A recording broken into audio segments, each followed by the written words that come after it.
All right, so what we're seeing right here is we're seeing Photoshop. And Photoshop is an Adobe product as well. I'm sure you're probably familiar with this.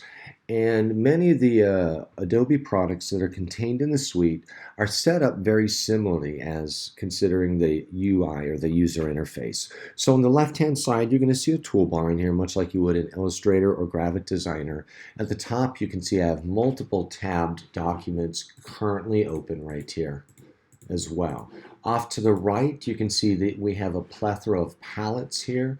My layers palette is probably the most important one that we need to pay attention to today. Now, looking at this document, this is a low-res document. Right now, for you, I will ask you to create this in high-res because I want to be able to print these when we come back. And this will be for the final presentation page that you're going to submit for this assignment. And this will be due a couple weeks out.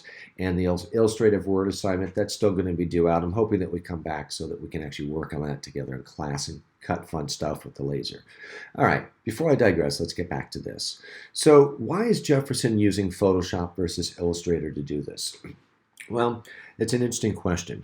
In Illustrator, we have the same option to do clipping masks, but unfortunately, those clipping masks inside Illustrator only apply to grouped objects, paths, or vectors. You can't apply it to bitmapped images that you import into Illustrator in place. Remember that Illustrator is a vector graphic program. That means the representations of the drawings that you've created in past classes are represented by very short, quick lines of code that define the space as well as the color, as well as the stroke of the object. Whereas a bitmapped image is what you've been shooting with for many, many years on your phones, or if you have a DSLR, commonly you're shooting in JPEGs more than likely, and you've been posting those to websites. Well, remember, a bitmapped image means that an image has a single line of code for every single pixel. So when you think about, for instance, the megapixel ratings for your iPhone, your Droids, or your DSLR, 8 or 10 megapixels, that means that there's 10 million lines of code, okay? One line of code for each pixel defining hue, saturation, value, contrast, luminance, a whole wide range of things. So in Photoshop, we can go ahead and create clipping masks very easily. And we do this by creating shapes, much like I've done here. And I did this by using the vector drawing tool inside Photoshop. So initially I created this document. This document right here is just an 8.5 by 11. The final one that you will submit will actually be 22 by 17 because I want to print these out really nice and large and display them. Also, within the context of this, notice that we have some similar kind of vector shape options. And here's the tool that I use to draw these. And very simply, if I click and then release, notice that it creates a vector shape. Also notice at the top, the toolbar, much like we have in Illustrator, displays options versus what we might have over in palettes. Up here we have both our shape, fill, as well as stroke. Notice that I've turned the stroke off. We don't really need it because this is going to be a clipping mask. So really, what is a clipping mask? A clipping mask is an area that's defined by the user that when linked to an image will only show the image in these parameters or this area that we've specified, basically by creating this shape. So you can see that I have a number of shapes here. And the other thing that I want to point out is that I've really designed this composition based off of the golden ratio. This week's extra credit will have an explanation and investigation about the golden ratio, so you can kind of take a look at this concept. But the bare understanding of the golden ratio that you should understand, it helps artists alike create compositions that involuntarily stimulate and activate our gaze, encourages our gaze to scan. And so notice how this spiral kind of goes all the way through each of these rectangles and or squares here. So that's the basis for setting this up to encourage an interesting read. Now the images that I'm using today are appropriated images. So you will be using your own images that you've done. So you'll be, for instance, going to your sketchbook and photographing an image, bringing it into Photoshop, maybe doing some slight adjustments for contrast and sharpening. And then once you get to that point, we would be able to go ahead and start to copy and paste these images into our presentation page and then link those images to the shapes, and that will clip them automatically. So watch how I do this. I'm going to start with this large image right here, and let me deselect it here. Inside Photoshop, when we want to select graphical data, we need to go to the Select menu, or we could use one of the many tools. In this case, we can just go to the Select menu and select All. Notice it puts a marquee, an active marquee, all the way around the image. Now, I'm simply just going to go to Edit and Copy. Now, what that did was it copied it to the clipboard. Okay, remember, the clipboard is an area of temporary memory, much like if you're working in a word processor and you copy something and then paste it again. It's copying that data and information to the computer's clipboard. So looking at this now, I want to place this large image right here. It's kind of the crux or the main image. So I want to make sure that I select that layer. Once I have that layer selected, now I can go ahead and paste what I have copied into the clipboard into this document. And the reason I select this layer is so that when it pastes into the document, it pastes above this layer. So I'm going to go over to my Edit menu. I'm going to come down to Paste. And notice now that based off the resolution of my document and the size of the image that I've brought in, the image needs to be scaled. And that's going to be pretty standard, especially if you've cropped images or depending on the size of your screenshots. So looking at this, with that layer selected now that's now appeared after pasting it in there, I'm going to come up and I'm just going to go down to the free transform tool.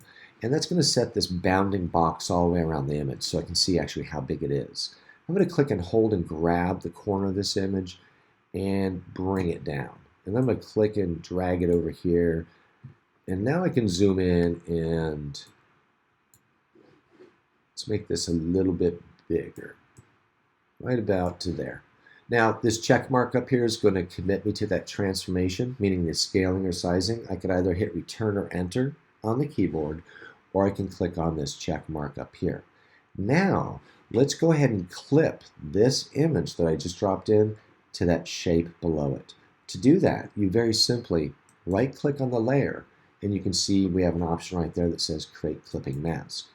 Now notice, we see a downward arrow pointing to the shape, meaning that this data has been clipped to this shape. Now I can grab that Move tool, and I can move this image in and around here, okay? And when you're doing that, you want to pay attention to obvious differences here. My goal is to scale this up a little bit to really kind of accent this kind of roadmap-y kind of feel that these little fiber optics have. And I might even rotate this a little bit like so. Maybe just something in there. If I like that, I'm going to go ahead and hit OK. So that's a good start. Now I'm going to go back and take a look at my other images here. So let's go to this one. So wind power. You can see I'm doing a theme here. It's on electricity. So I'm going to copy that to the clipboard by going Edit, Copy.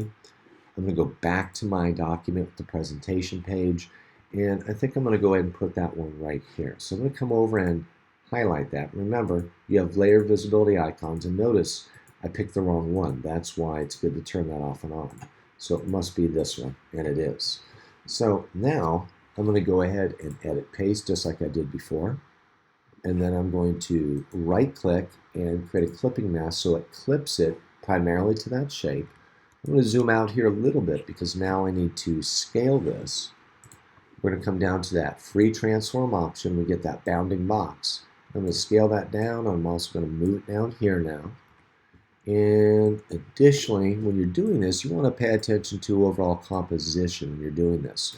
Because I'm going to encourage you to include overviews of particular works and then maybe details zoomed in.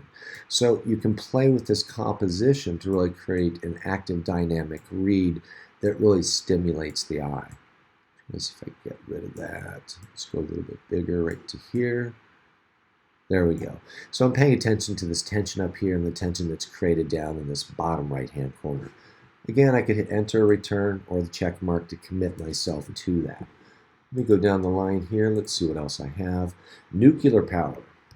So let's copy that to the clipboard. I'm going to come back and I'm going to put that one right there. So I'm going to make sure that layer is selected. Edit, paste, and then again, you can see that I'm going to have to scale this image dramatically. Before I do that, let's go ahead and clip it to that layer beneath, so it's just stuck in that space.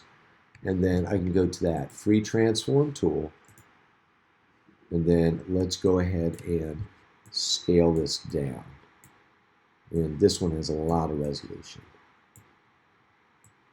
All right, now let's zoom in here a little bit. I think I want to make that a little bit smaller. And again, as you start to consider the options for this, you really want to pay attention to, how you can crop this image, because I don't expect you to have to use the full image. The idea behind this is to really kind of create an aesthetic interest in both the placement of the images as well as the content that is there. So for the extra credit, I'm going to ask you to go ahead and concentrate more than likely on one piece that you feel is your strongest, probably one of your drawing pieces, and then I'll ask you to go ahead and break that image down. So give us the overall image and break it down into strong components, kind of like I'm doing here. So there's a theme. And let me go back. Let's go ahead and paste that image in. Let's go ahead and clip that to that space down there, and then let's resize by going to the free transform tool. I'm using the hotkeys now in case you haven't noticed. If you need to be reminded, you could always go back to the beginning of this recorded video and pause it. But remember, all the options are also available to you through the menus that you see at the top of your screen. All right, let's check on that. And let's see, one last one. Wait, that's what we clipped. Let's go up here. And we've got this one right here. All right, so let's go back down the line. Let's get this one. I'll copy that to the clipboard, and let's make sure I have the right layer selected. And then I'm going to paste that in, and I'm going to right-click and clip it to that shape to mask it. And let's zoom in a little bit and take a look at scaling this. Actually, I need to zoom out so I can see the transform handles. You notice as I scale it, then I have to reposition it.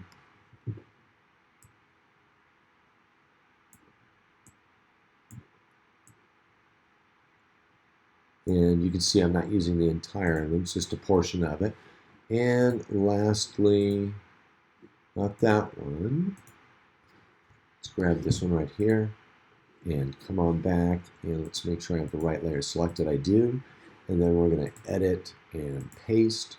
It drops it in above. Let's make sure that we clip this to that shape that we created by right-clicking on that layer. And now we'll need to go ahead and resize that.